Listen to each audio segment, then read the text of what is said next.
Hello guys, this is IPTech here and I'm back with another video, but this time I'll be doing something that I haven't done yet, and that is a full setup build, which means that I will include the monitor, keyboard and mouse so you can start gaming right away as soon as you get all this. So the price of this build comes up to £650, which is a reasonable price for a full setup build, and with this PC you should be having a nice gaming experience at 1080p and decent settings and decent frame rates. The CPU of this build, I chose the Intel Core i3-4160, which is a 3.6 GHz dual-core processor that does feature hyper-threading, which means you technically have 4 cores, which is still enough to run most games.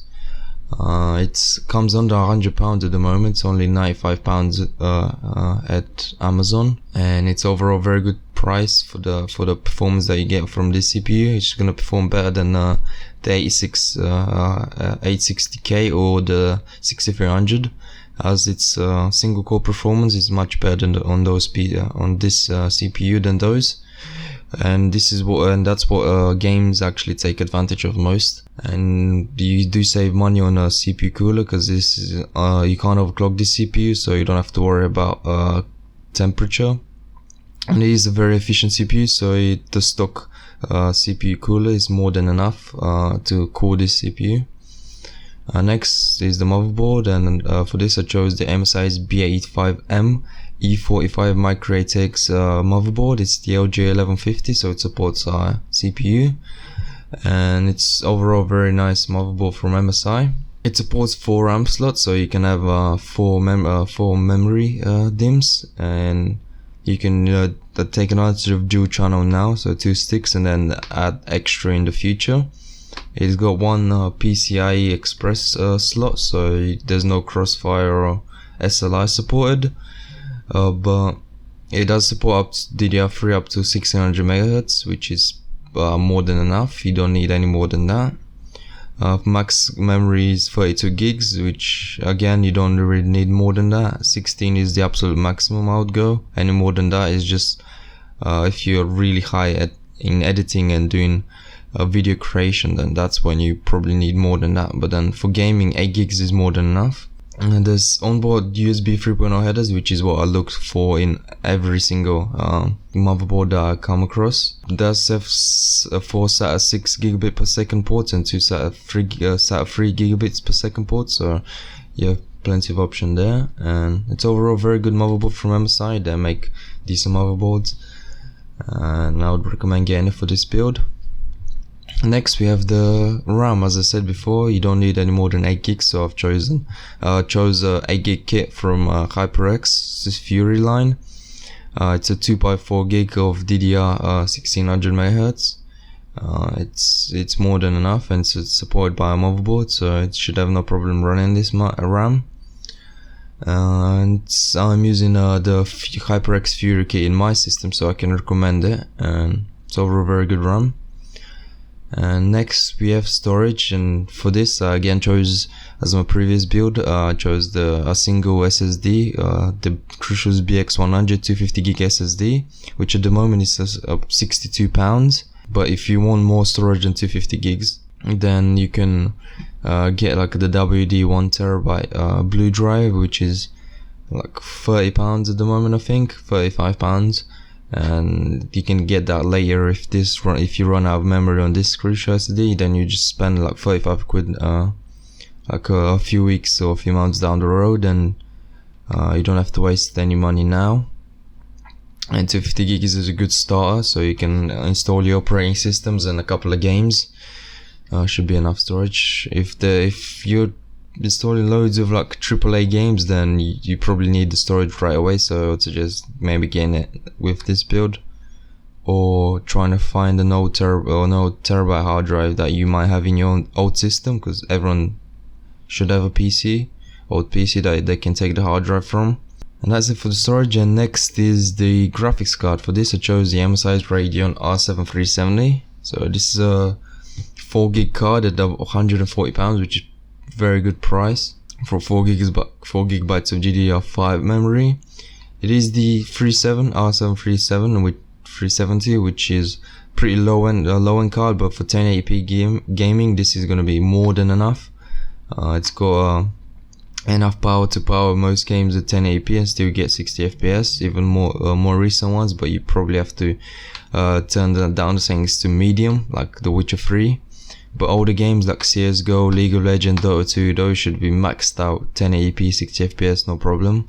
And that's what most people seems to be playing these days, so you won't have any problem there. And it's overall very good card, and it's the MSI version, which is, it's got a nice zero frozer cooler, I think it was, or dual frozer, something like that, which looks very nice, and it's gonna cool the card very nice as well, so you could get some mild overclocks from it as well. So but if you don't want to overclock, the stock frequency should be enough to play games at 1080p, no problem. And we know that AMD cards are not best at overclocking, so you might get like an extra 100 megahertz, which could improve the frame rates, but not by a lot. So, and this is for the graphics card. So next we have the case, and the case for this build I chose is the Cooler Master N200. So it's a micro ATX case, and this is an overall very good case for the money. It's only £33, and it does have USB 3.0. It's gonna support our graphics card. It's pretty decent. Maximum graphics length on this is 355mm, which that's basically most graphics card. You shouldn't have anything to worry about with graphics card support. As I said before, there's USB 3.0 ports on the front, which is what I look for in every case. It does support micro ATX motherboard and mini ATX, so you can look at mini ATX. And it's overall very good looking case from Cooler Master, and Cooler Master makes pretty good high quality cases. This is on the cheaper side, so the quality might not be that up to par from where compared to the higher end cases, but it's overall very good case, so I would recommend getting it. Next is the power supply, and I chose the power supply I'm using in my own build, which is the VGA's 500 watt 80 plus bronze certified power supply. So this 80 plus bronze certified 500 watts, plenty of power for our build. Our build is not gonna use more than 300 watts of power. Even if you overclock it, you wouldn't reach anywhere near 500 watts. So this is gonna, like, if you want to upgrade the graphics card, the processor in the future, then this is gonna allow for it. And it's overall very good power supply. VGA makes one of the best power supplies at the moment. Very high quality, and you can tell that by if you lifting the power supply. If it's very heavy, then that means there's quality components inside it, which I can confirm, because this power supply is very heavy, man. At the moment my PC is super heavy. Yeah. Next is the operating system. So something I did forget to mention, I'm including an operating system, but this is just there. I wouldn't recommend getting this because it's way overpriced, 75 quid for Microsoft's Windows 8.1. This is the OEM version. But you can get like CD keys from like Reddit, or you can go to G2A and you can get some cheap keys for like 20 pounds, which is like very inexpensive, and I would suggest getting that, but you can't put that in here. So this is what I'd suggest for someone who doesn't want to go there and risk it, and just wants to get the operating system and knows that it's gonna be the proper one. So this is it for them. But I'll leave links in the description where you can get cheaper keys for Windows. Next we have the monitor, and the monitor I chose is the BenQ's GL 2250HM. It's a 60Hz 22-inch monitor, or 21.5-inch monitor, same thing, at 90 quid. It's 1080p monitor, so it's perfectly perfect for the graphics cards we chose, and 60Hz, so that's good as well. And it's 2 millisecond response time, which is very good. Most monitors now that at this price point are going to be like 5 milliseconds, but this 2 milliseconds, which is going to be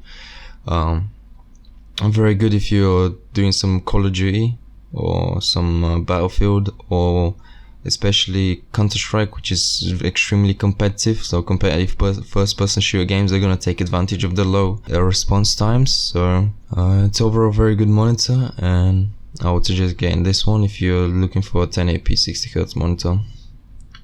Next we have the keyboard and mouse, and for this I chose the Cooler Master CM Storm Devastator gaming bundle. So this includes a wired optical mouse and a keyboard which has got backlighting. So it's got nice blue backlighting, which it's always nice to see in a keyboard, and it's only £30, which is very cheap. And the mouse goes up to 200 DPI, which is more than enough. And I'm using a 2000